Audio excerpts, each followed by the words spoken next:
Now,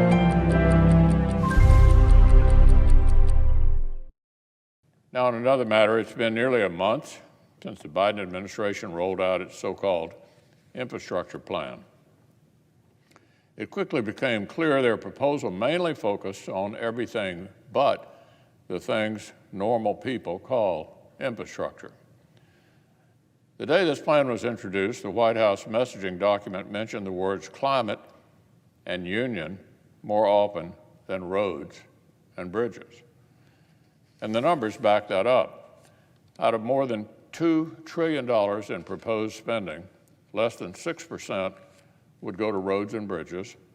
Even when you add in airports, ports, rail, and waterways, the total would still be exceeded by the amount going to electric vehicles alone. Even an Ivy League expert said using infrastructure to describe the totality of the bill, quote, does a bit of violence to the English language. So after a few days of trying to battle the English language, Democrats began to pivot. I understand this is no longer an infrastructure plan. Now it's a jobs plan. But that turns out to be just as dishonest. This proposal isn't any more focused on creating jobs than it is on fixing roads. Even by the favorable metrics that the White House likes to use, this plan would cost Americans more than $800,000 for every new job that would exist 10 years down the road. Serious bipartisan legislation to rebuild American infrastructure could have a big impact at a fraction of the cost. This plan is bloated, unfocused. It's not a targeted recipe for better public works. When America actually puts our mind to things, we can do them. Remember Operation Warp Speed?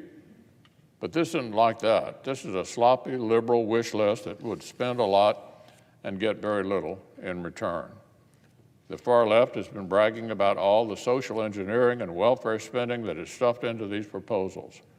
They boasted that the DNA of the Green New Deal is all over this administration's agenda. Roads, bridges, and ports are bipartisan priorities. Water infrastructure and broadband are bipartisan priorities. That's why, when the Senate tackles honest-to-goodness infrastructure in a smart way, we almost always have wide bipartisan margins. Last week, our colleague from West Virginia, Senator Capito, got together with the other ranking members of committees that deal with actual infrastructure. These Republicans put forward a smart proposal that would meet pressing needs in actual infrastructure. So now comes the critical moment. Now's the time we learn whether Democrats really want to jumpstart actual public works projects or whether infrastructure was only ever intended as a wrapping paper for unrelated gifts to the far left. Remember what happened when Republicans went to President Biden offering a bipartisan compromise path on COVID relief.